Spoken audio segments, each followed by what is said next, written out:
Halo semuanya, selamat datang kembali di video analisa harian XAUUSD bersama Mandana. Dan ini adalah analisa harian XAUUSD pada hari ini, tanggal 23 Juni 2025, hari Senin. Seperti biasa, jika kalian semua suka dengan videonya, jangan lupa like dulu videonya, subscribe bagi belum subscribe, hidupkan lonceng dan di share ya. Oke, seperti yang kalian sudah tahu, geopolitiknya ya kalian sudah lihat sendiri di berita ya kan, di Instagram, di Facebook, di TikTok, di YouTube dan media lainnya. Itu kita sudah tahu bahwa Amerika kemarin hari Sabtu ya kalau nggak salah, atau hari Minggu itu saya lupa ya, intinya hari itu Amerika benar ternyata mengebom fasilitas nuklir yang ada di 3 tempat di Iran ya, di Fordo, di mana saya lupa sih ya. Trump bilang itu official. Sebenarnya sih sudah sempat kemarin saya katakan ya, yang dimana kemarin itu ada pergerakan dari pesawat B2 ya, pesawat siluman B2 milik Amerika yang katanya itu bakal mengangkut jenis bom apalah, saya juga nggak tahu ya kan. Kemarin sempat kita lihat bersama ya kan di websitenya Forex Live kalau nggak salah, itu terlintas katanya di langit saya lupa itu hari apa ya, hari Kamis atau hari Rabu kan sempat ada beritanya tuh ya, pesawat siluman B2 milik Amerika itu katanya melintasi langit Timur Tengah katanya, tapi katanya itu hanya sekedar melintas doang katanya ya kan, tapi ternyata kejadiannya beneran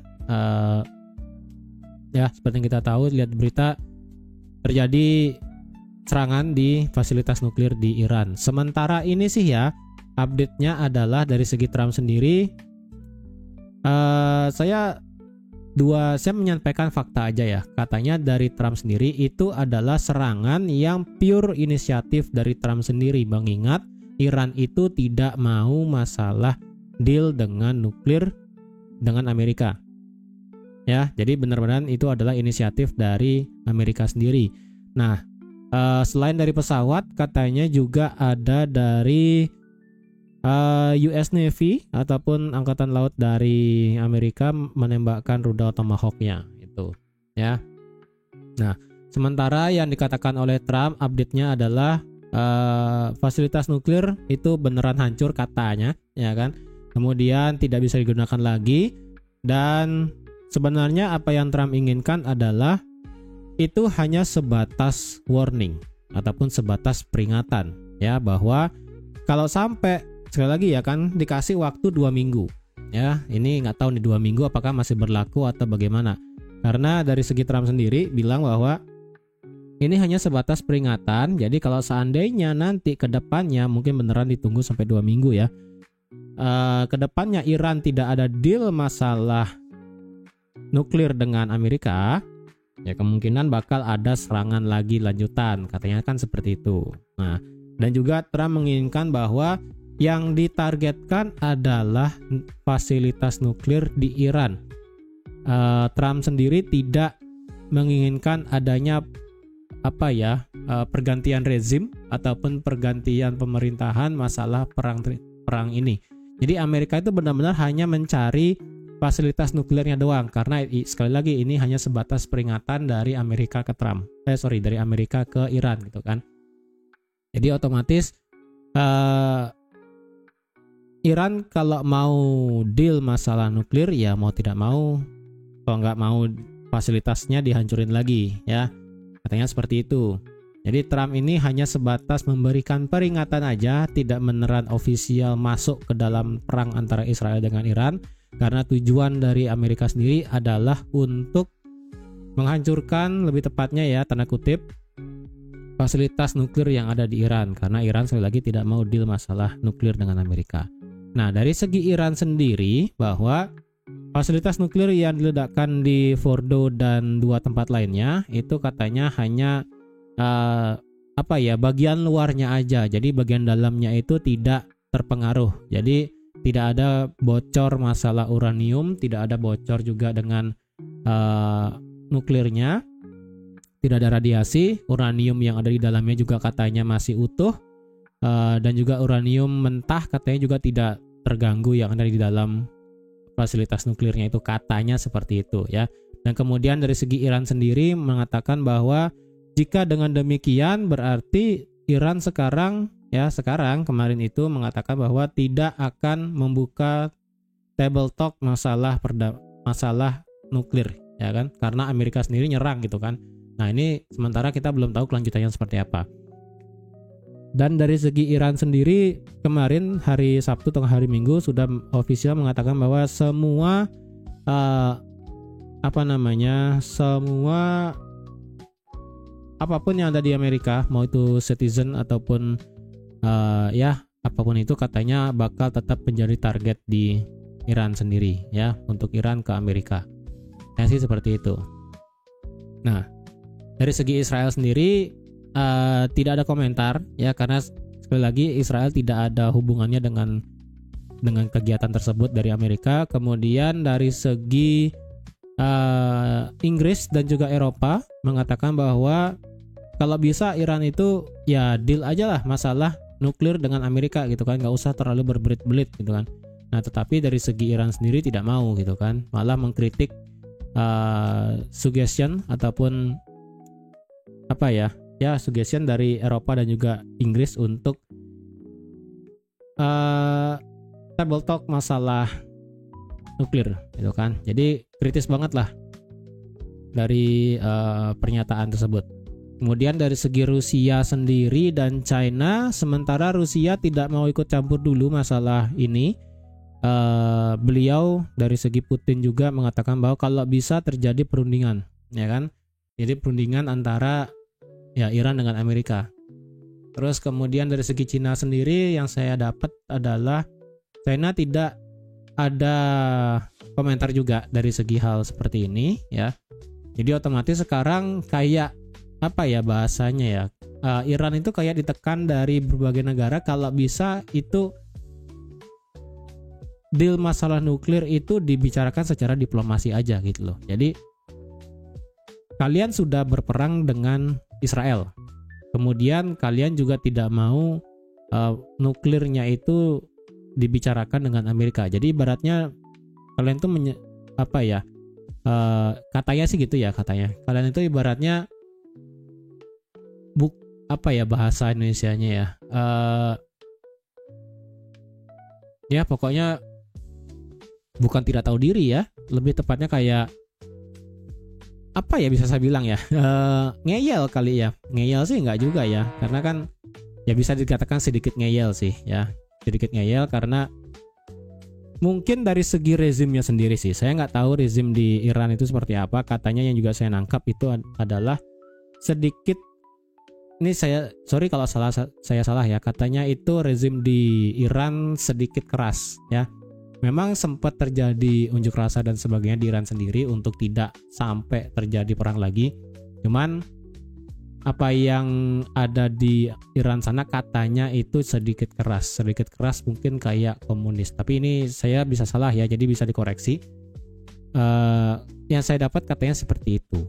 Oke, jadi kalau dilihat ya otomatis sekarang kalau dilihat gold apakah ini masih worth it buat di buy? Sementara ini iya ya, karena ini masih worth it buat di buy, cuman apakah ini worth it banget untuk benar-benar di hold jangka panjang sekali? Jujur ya, sekali lagi harapan saya dari gold sendiri adalah masih kalau bisa dikasih harga murah sebelum lanjut bullish gitu kan. Nah sekarang itu dari segi fundamental. Coba kita lihat kalender ekonomi hari ini.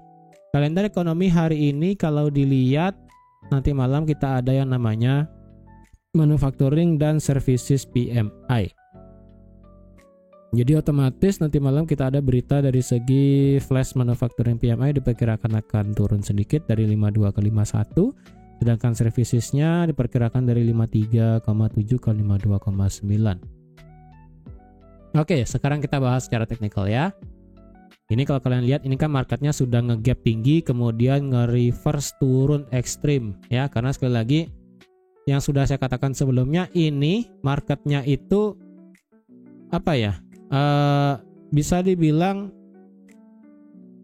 antisipasi terhadap Trump itu ada ya, antisipasi terhadap Trump ikut Iran Israel itu ada, cuman Trump sudah bilang bahwa ini hanya sebatas peringatan, dan Amerika sendiri hanya ngincar fasilitas nuklir doang, dan mereka tidak mau ikut campur masalah Israel dengan Iran.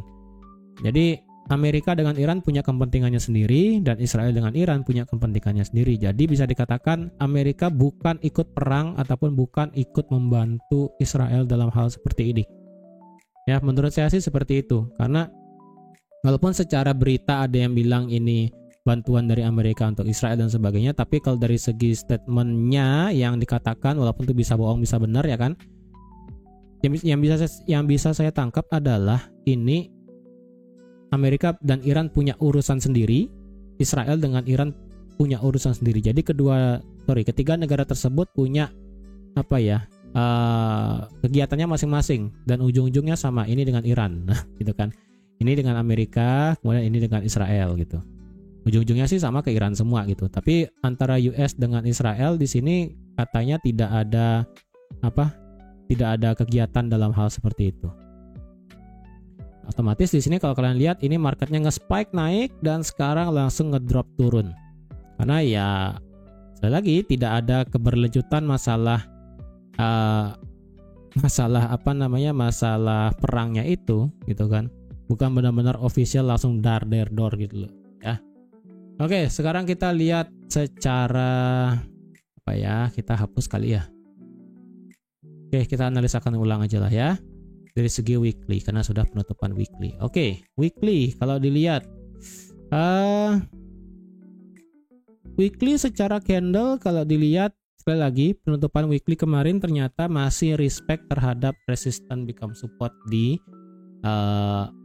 harga 3357 ya. Ini masih respect di 3357 dan ini juga sudah dites.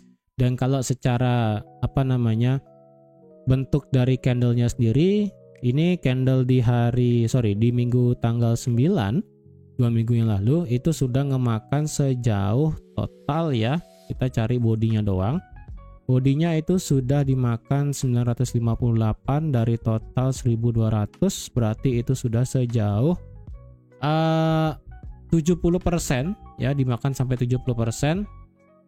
Dan kalau dilihat apakah ini masih bisa ada penurunan lagi ya, saya sih pengennya dapat harga murah ya kan. Cuman kalau semisalnya penutupan minggu pada minggu ini ya, karena sekali lagi ya target saya adalah kalau bisa ini kita masih punya gap di sini. Saya salah. Gapnya di sini di 3.300-an dan di angka 3.200. Jadi di sini kita nggak punya ekor di sini ya. Di sini kita nggak punya ekor. Jadi kemungkinan kita bisa nge-sweep low di tanggal 2 Juni. Walaupun secara candle mingguan itu kita sudah close di atas ini ya kan. Close di atas candle tanggal 2 Juni dan secara high di sini marketnya sudah nge-sweep ini. Ya sudah nge-sweep di tanggal 5 Mei. Jadi kalau ini sudah di-sweep atas bawah keduanya, kemungkinan sih seharusnya kita melihat adanya penurunan sih. Ya. Melihat adanya penurunan, tapi apakah sekarang terjadi penurunan? Kalau dilihat ya, potensialnya ada. Tapi sekali lagi kalau minggu ini ya, sebentar coba kita cek kalender minggu ini. Kalender minggu ini itu berita yang penting tidak ada yang terlalu penting sih ya minggu ini. Jadi kemungkinan kita masih santai aja. Ingat ya, untuk XAUUSD itu mengalami dua tekanan untuk saat ini. Ada tekanan dari atas, ada tekanan dari bawah. Tekanan dari atas yang membuat harga ini bearish adalah sekali lagi masalah suku bunga. Ya, dan ditambah kalau geopolitiknya itu tidak ada perubahan ataupun tidak ada memanas lagi. Tapi dukungan dari atas adalah geopolitiknya ini masih belum benar-benar clear. Jadi tekanan atas bawah ini masih mempengaruhi XAUUSD ya. Jadi yang penting kalian tahu kenapa ini kalau marah perang ini malah XAUUSD-nya turun ya kan. Kalian harus tahu dulu ini kenapa marketnya naik dan kenapa marketnya turun. Jangan asal jebret kalian ngeliat geopolitik langsung naik, itu enggak gitu juga ya. Oke. Dari segi weekly seperti itu, karena untuk target weekly ya kemungkinan sih bisa sampai 3.300. Mungkin. Karena ini kemungkinan bisa nge-sweep low yang ada di tanggal 2 Juni. Dan paling ekstrim adalah bisa sampai 3.200. Kalau sampai sini kemungkinan baru saya akan berani untuk ambil swing buy untuk tembak jauh. Ya, kemungkinan. Dari segi indikator kalau dilihat secara stokastik dan RSI weekly ini masih flat, belum adanya menunjukkan adanya penurunan ekstrim enggak gitu kan. Naik juga ini masih flat. Dari segi stokastik ini flat di angka 70-an, sedangkan secara RSI ini flat ya, masih sih di atas 60, itu masih bagus. Ya, itu masih bagus. Tapi yang penting dari segi weekly kita sudah retest resistance become support di 3357. Kalau seandainya penutupan weekly itu tutup lagi di bawah 3326, ya, ini seandainya penutupan weekly pada minggu ini tutup di bawah 3326, ini berarti kita bisa melihat penurunan lagi sampai ke 3200. Itu sih, ya. Otomatis ini bakal terjadi yang namanya fake out secara weekly. Jadi kalau ini sudah weekly-nya fake out, dropnya bisa lumayan. Jadi hati-hati ya. Yang penting untuk weekly adalah kalau bisa minggu ini jangan sampai tutup di bawah 3320. Kalau tutup lagi di bawah 3320 itu berbahaya sekali, ya. Oke, dari segi daily sekarang.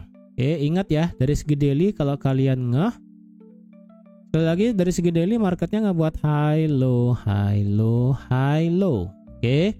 Jadi ada potensial marketnya ngebuat higher high lagi. Dan di sini sepertinya update-nya adalah kita bisa tarik suatu trend line. Ya, ini merupakan suatu trend line dan kayaknya ini adalah channel. Ya, ini adalah channel dari pergerakan XAUUSD. Dan ingat, ini adalah pergerakan liquidity. Oke, ini. Yang saya kira ini marketnya ngebuat liquidity kemudian bisa terbang, ternyata market ini lebih respect marketnya ngebuat channel liquidity. Ya, naik, turun, naik, turun, naik, turun, naik, bisa aja. Ya, bisa aja naik sampai sini, untuk turun lagi bisa. Tetapi kalau seandainya ya pada candle hari ini ataupun besok ataupun kapanpun itu, sorry salah. Saya delete malahan. Oke, kembali lagi ke sini. Jika misalnya hari ini ataupun besok, berarti batasnya hari ini, besok sampai Rabu. Karena itu berbatasan banget dengan bagian bawahnya di sini ya. Kalau seandainya ini kita melihat adanya penurunan ataupun tutup di bawah trend line, oke. Kalau kalian mau paksain trend line itu bisa juga kalian kenain di sini, kena di sini, kena di sini, kena di sini juga boleh. Ya, jadi kalau dipaksain ini juga tidak menjadi problem, ya. Jadi penentuannya adalah hari ini kalau kalian pakai kenanya di sini, ya. Kalau kenanya di sini, penentuannya adalah hari ini, besok atau enggak hari Rabu. Jadi tidak menjadi masalah, bebas ya. Jadi yang penting kalau seandainya hari ini close market di bawah trend line, kemungkinan skenario terburuk adalah marketnya bisa ngebabat semua liquidity yang ada dari segi daily di sini. Target sampai mana? Berarti kemungkinan target sampai 3200. Ingat ya, dari segi daily ini tidak ada yang terlalu kuat menahan market dari segi area supply demand-nya. Ya. Dari segi bentukannya kalau dibilang apakah daily ada demand-nya, daily sih ada demand-nya. Original daily demand-nya di sini. Ya, original demand daily di sini. Jadi menurut saya nih ya, dengan kita melihat adanya trend line sekarang, jadi kalau ini potensialnya break di bawah trend line dan di sini kita juga ada satu resistance become support-nya valid di harga 3283. Skenario terburuk adalah ini memang area demand, tapi di sini ada area trendline liquidity. Kalau nanti dia tutup seperti ini, kemudian dia bisa langsung turun ke bawah. Oke, dia ngambil low di sini, nanti dia naik, nanti dia bisa turun untuk ngejemput yang paling bawah di sini. Ya, ngejemput original demand selanjutnya yang ada di sini.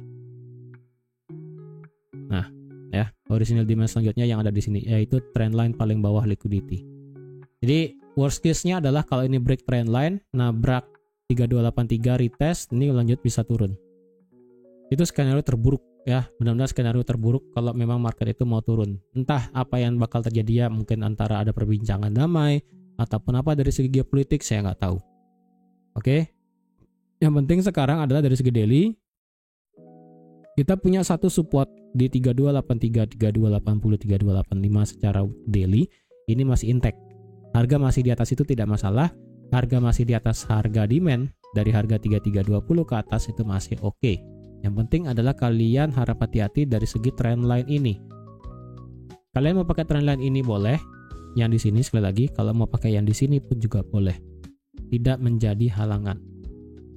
Karena otomatis kalau ini trendline-nya break entah hari ini, besok atau Rabu, ya, marketnya turun, kena area demand daily, ya, ini area demand daily, marketnya retrace. Takutnya ini retrace-nya adalah untuk nge-retest trendline dan bisa lanjut ke drop. Kenapa? Karena dari segi daily, indikatornya kemarin sudah saya katakan ini potensial ngebentuk bearish divergence. Walaupun bearish divergence-nya di sini itu secara power untuk beneran turun itu belum kelihatan. Kenapa? Karena kalau dilihat dari segi indikator RSI dan juga stokastik, itu semuanya masih di atas 50. Ya. Karena kalau kalian lihat secara historinya, ketika stokastik dan RSI sama-sama drop di bawah 50, contohnya seperti ini, ya. Ini drop di bawah 50. Oke, tapi ini fail karena dari segi RSI belum drop di bawah 50, tapi marketnya naik. Nah, kemudian diulang lagi kejadian di tanggal 12 Mei. RSI drop di bawah 50, lebih tepatnya di 49, ya, 48, dan juga dari segi stokastik di angka 30. Dari tanggal 12 Mei, marketnya drop sampai ke 3100. Jadi otomatis 50 adalah batasan untuk market jika misalnya kalau mau drive ke bawah kencang, stokastik di bawah 50 dan diikuti oleh RSI drop di bawah 50, dah itu bakal bubar ke bawah. Target 3200 kemungkinan bisa tercapai. Ya, sementara sih ini masih flat di atas 50. Jadi power untuk bearish beneran ke bawah sementara belum kelihatan. Ya, sementara belum kelihatan. Jadi hati-hati. Bukannya saya nggak prefer buat nge-buy, cuman kalau dilihat dari segi walaupun tanpa indikator ya, dari segi daily ini pergerakan harganya memang merambat naik. Cuman kalau nanti ada momentum turun, ini bisa bubar ke bawah. Jujur ya. Ini bisa bubar ke bawah, tidak ada halangan untuk marketnya bisa lanjut ke bawah sampai 3200. Ini tinggal nggak tahu dah kapan momentumnya ini marketnya bisa turun ya kan. Jadi hati-hati. Tapi yang penting dari segi daily, marketnya di sini masih respect ngebuat high, low, high, low, high. Jadi otomatis ini masih berusaha ngebuat higher low yang baru dengan trendline yang ada. Ya, apakah di sini kita bisa worth it untuk ambil posisi buy untuk swing? Sementara kalau kalian ingin nekat ambil posisi buy untuk swing, ya, dengan kondisi seperti ini bisa aja, yang penting stop loss-nya kalian taruh di bawah 3320. Itu pun kalau kalian pengen. Ya. Karena kalau dilihat sekarang dari segi time frame H4, oke, dari segi time frame H4 di sini sudah saya katakan berulang kali ya. Ini adalah trendline liquidity-nya di sini. Oke. Ini adalah liquidity yang kecil. Nih, ini liquidity yang kecil. Kalau ini semisalnya marketnya drop ke bawah lagi sekali, udah ini bakal bubar, diambil semuanya sampai bawah. Sampai 3300. Ya, jadi harap diperhatikan. Walaupun secara Fibonacci kita masuk ke golden ratio dan sebagainya ya. Ingat, ini masih dalam kondisi marketnya masih condong ke bawah. Apalagi ini barusan banget ya, kalau kalian masih pakai trendline yang kemarin sudah saya buat ya di sini dari segi H4, kalian bisa lihat H4 itu tidak break dari bagian atas. Channelnya break ke bawah, tapi kalau dilihat ke atas itu belum break. Jadi untuk sekarang kita punya satu trendline dari segi H4 ya. Di sini. Nah, kalian bisa lihat H4 di sini tidak pernah close di atas trendline. Apalagi di sini tadi pagi marketnya naik sampai ke 3393. Jadi beneran market baru buka naik ngegap 250 pip dan kemudian turun 150 pip. Jadi total hari ini itu pergerakannya sudah sejauh 417 pip. Ya. Dan kalau dilihat juga di sini ada yang namanya liquidity kecil-kecilan di sini ya. Dan ini sudah dibabat semua ini. Nggak semua sih ya. Sampai ke level 3. Ini level 1, level 2, level 3. Ini hampir sampai level 3 dan kemudian turun.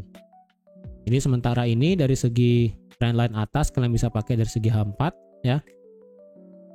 Indikatornya kalau dilihat secara stokastik RSI ini masih di bawah 50, stokastik masih flat di 40, kemudian RSI kemarin berusaha naik tapi sekarang ngetes 50 dan kemungkinan bisa gagal. Jadi ini masih berat untuk berusaha naik sebenarnya ya. Untuk dari segi time frame H4, support immediate-nya yang bisa saya kasih adalah di 3344,45. Ini kalau cari presisinya benar-benar di sini ya. Kalau kalian mau pakai angka genap, boleh juga di 3345 ataupun di 3344 juga boleh, bebas. Tapi kalau dari segi titik pasnya adalah di 3344,45. Kalian bisa lihat sendiri H4 tidak close di bawah itu. Jadi ini marketnya masih respect. Kemudian secara immediate resistance sekarang dari segi H4 adalah ada di harga 3377. Oke, ini ya 3376,84. Ini merupakan kalau mau cari area presisinya ya secara H4 ini. Kemudian resistance become supportnya ada di sini. Jadi ini adalah trading range untuk hari ini. Nggak hari ini sih, mungkin sampai beberapa hari ke depan ya. Kalau ngelewatin 3376 bagaimana? Ya, kalau ngelewatin 3376 ya udah kita pakai simple aja adalah resistance yang ada di 3400. That's it ya, ini. Gampang. Nah, ya. Sekitaran 3398 sampai 3400. Kalau ngelewatin 3344 bagaimana? Kalau ngelewatin 3344 sebenarnya saya tidak terlalu concern. Marketnya bisa turun sampai ke 3320. Sebentar ya, ini break, retest, break 3325 lah ya. Nih, karena historinya sempat harga berhenti di sini ya kan, berhenti, breakout terbang, breakout, kemudian terjadi sideways dan di sini juga ada kecil area demand. Jadi di sini secara H4 next supportnya. Oke. Lewatin 3344, nextnya adalah di 3325. Nah, lewatin 3325 bagaimana? Ya udah, lewatin 3325 menurut saya ini otomatis bakal ngebabat semua liquidity H4. Dropnya sampai mana? 3300. Udah sih, itu gampangnya ya.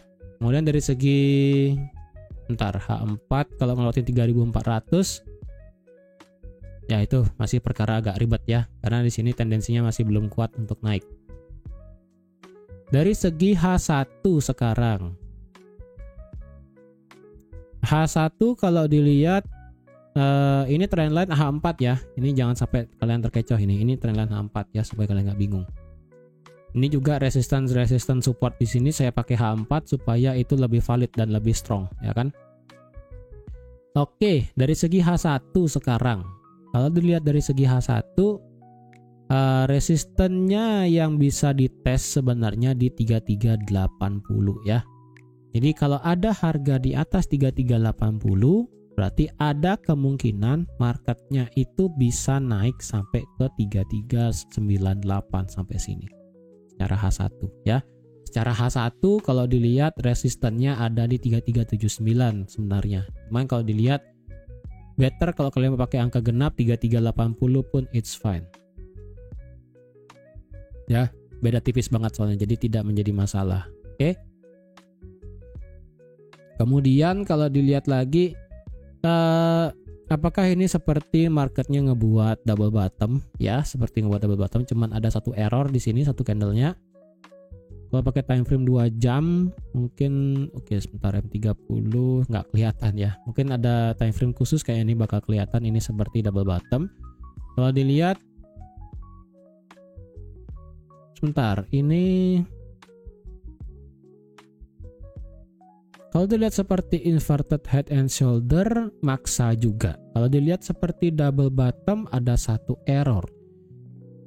Ya intinya di sini ada satu neckline sih ya, dari segi H1 ini ada satu neckline sekarang kalau dilihat ya, yang ada di harga 3356.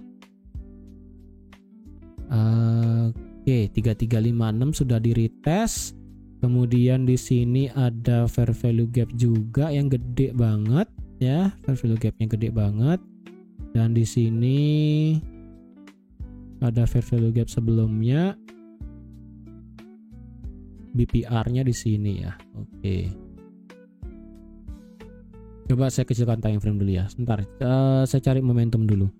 Momentum H1 di sini sempat naik ya kan, di sini sempat naik di atas 50, kemudian bertahan, kemudian sekarang balik di bawah 50. Secara H4 momentumnya masih berat ke bawah, H1 ini baru banget drop di bawah 40. Jadi kalau dilihat ya, kalau secara H1 market RSI-nya itu tidak drop di bawah 40 deh ya. Kalau RSI di bawah 40 kemungkinan ini bakal lumayan kencang ke bawah. Kalau dari segi stokastik semoga tidak drop di bawah 50. Oke. Dari segi H1 ingat ya, di sini kita masih punya demand ya. Sini true demand-nya. Dan juga ini adalah H4-nya ya kan, tadi di resistennya, become support-nya di sini ya kan, dari 3330 sampai 3319, tengah-tengahnya 25 ya kan. Oke, tadi H1 seperti itu. Kalau ada yang mau nge-buy di atas 80 bisa. Kalau nge-buy di sini apakah worth it sekarang? Kalau dilihat ya,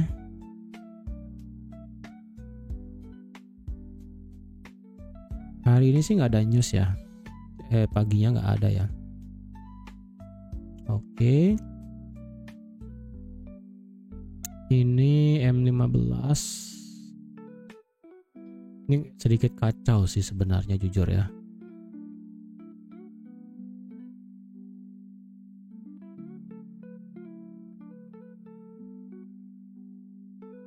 Bentar ya, coba saya mau cari lower high-nya di mana dulu. Ini lower low, lower high, lower low, lower high, lower low, lower high, lower low, lower high, lower low. Nah, ini yang jadi masalah ini ya. Terakhir lower, sebentar. Ini kan lower high, ini lower high, ini lower low. Dari sini dia lanjut ke sini, dari ke sini dia lanjut ke sini. Ya benar, dari turun ke sini M30 deh. Turun ke sini, naik ke sini, kemudian turun ke sini dan dia ke sini. Seharusnya di sini terjadi change of character.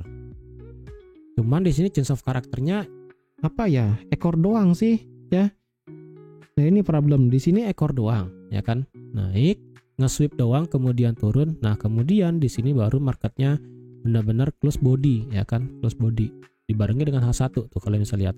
Benar-benar break, close body, kemudian retrace, naik, kemudian turun. Nah, di sini apakah meretest dari resistance become supportnya? Iya.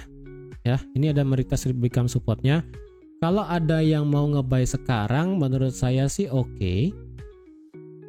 Cuman konfirmasinya ini belum ada sih. Ini close body enggak? Ya, ini close body sih. Ini close body, bullish engulfing. Menurut saya sih oke sih kalau mau nge-buy di sini ya. Untuk masalah stop loss sekarang ya, apakah kalian mau targetkan swing atau enggak? Ini yang pertama, dia sudah retest ini, ya, dia sudah retest RBS-nya kecil, kemudian dia juga nge-retest daripada apa, change of karakternya. Kalau dilihat, apakah di sini bisa dikatakan sebagai demand di M30? Menurut saya sih bisa-bisa aja demand M30 di sini. Jadi otomatis kalau kalian mau taruh stop loss berarti wajib di bawah nih. Wajib di bawah 3340. Dengan target ya tergantung kalian sih. Karena ini stop lossnya 168 pip ya. 168 pip SL, kalau kalian nggak kuat sebaiknya jangan ya. Kemudian untuk take profit Ya kalau kalian mau maksimalkan sampai 3.400 sih ini sudah lumayan ya kan. Ini 2,5 ini risk reward rasionya. Jadi kalau kalian ada yang mengambil di sini pun boleh, kalau nggak mau juga tidak menjadi masalah. Oke. Jadi kalau kalian ingin nge-buy di sini boleh, kalau mau nunggu nge-buy lagi di 45 juga boleh, asalkan ini secara H4 tidak jebol. Itu aja sih. Dan sekali lagi harapan terakhir adalah di 3325 sekitaran sini. Kalau ini lewat bablas ya udah, ini bisa sayonara ke bawah sampai ke 3.300. Ya. Jadi saya rasa sekian dulu untuk analisa XAUUSD pada hari ini. Kalau dilihat sih seharusnya ini marketnya sudah change of character bullish. Ya, dan ini marketnya OTW ngebuat yang namanya inducement baru. Nah, kalau ini marketnya break di atas 3393 pada hari ini, otomatis marketnya bakal ngebuat yang namanya boss, ya. Jadi seperti itu. Jadi kalau ada yang mau nge-buy di sini boleh, tunggu di bawah di sini pun juga boleh, asalkan H4 tidak break di bawah itu. Ya, jadi sekian dulu untuk analisa XAUUSD pada hari ini. Terima kasih sudah nonton video sampai habis. Terima kasih juga sudah like, share, dan subscribe seperti biasa. Dan sampai jumpa lagi di analisa harian XAUUSD selanjutnya. Bye-bye.